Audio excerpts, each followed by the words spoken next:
3 сообраќајни несреќи и 5 жртви на експресниот пат Штип-Кучани за само 4 месеци. Кон црниот биланс се додава и двоцифрен број повредени и тешко повредени лица учесници во сообраќајните несреќи.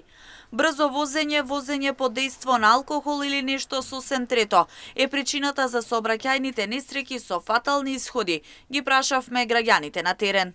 Поголемиот дел од нив возачи кои имаат возено по експресниот пат Штип-Кучани велат дека најголемата причина за несреќа е непочитувањето на прописите во сообраќајот, односно брзото возење. Во склоп на ова и возењето под дејство на алкохол. Стално има таму. И кој кој младите они се пишува колку треба да возиш, а не 180 да возиш. Ако си возиш паметно, нема да цутепиш. Ако си пијан, секојаш побрзо возиш.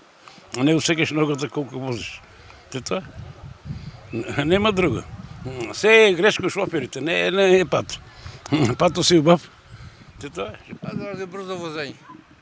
Мислам дека непрописно возат возачите и за тоа се држават толку сообраќајки. А поред тоа, патот е сега барем нов правен. Сега е идеален, да не кажем. Јас сум бил по него и знам каков е. Така да, само брзо возење или користење на алкохол или некои други како се викаат овие субстанции кои предизвикуваат до ова. Оти ова беше чудно сообраќајна несреќа да излезе колата настрано од патот, тоа е чудо. Без да има судар со друга кола да испадне од пат на тоа е. Не почитуваат народот правилата. Значи гледате колите у Штип како се. Значи нека и текне таму се паркират. Значи треба да се преземе многу строго мерки за паркирање на колите и за возењето, треба да се воде многу мислам мерки. Значи тоа е моје мислење, мислам дека треба да се обраќава многу повише да се активности преземат. Та е, што да ти кажам, не е убаво довршено още, како што требе. Пошто јас сам 40 години шофер бил, пензија, али се е до возачите. Не е до пата.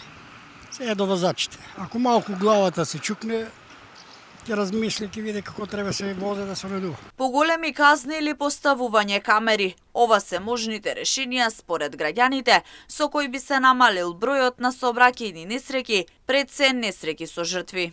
Најбаво е семафори да се стават. Камери. Камери да се стават најубаво и прават дома казна се ти дојде, нека ти земат дозволата да види дали ќе имат така. А вака ништо не се прави. Само поголеми казни, ништо друго. Само да се казнуват, да се санкционираат непрописните возачи и ништо друго. Од секторот за внатрешни работи Штип според статистиката истакнаа дека во првите 4 месеци од 2024 година се регистрирани 3 сообраќајни несреќи во кои има 5 жртви. Едната беше на територија на Кочани со 2 жртви и 7 повредени лица. Втората кај индустријската зона кај Штип со 2 жртви и последната пред само 2 дена кај Клучката кај Крупиште со 1 починато лице.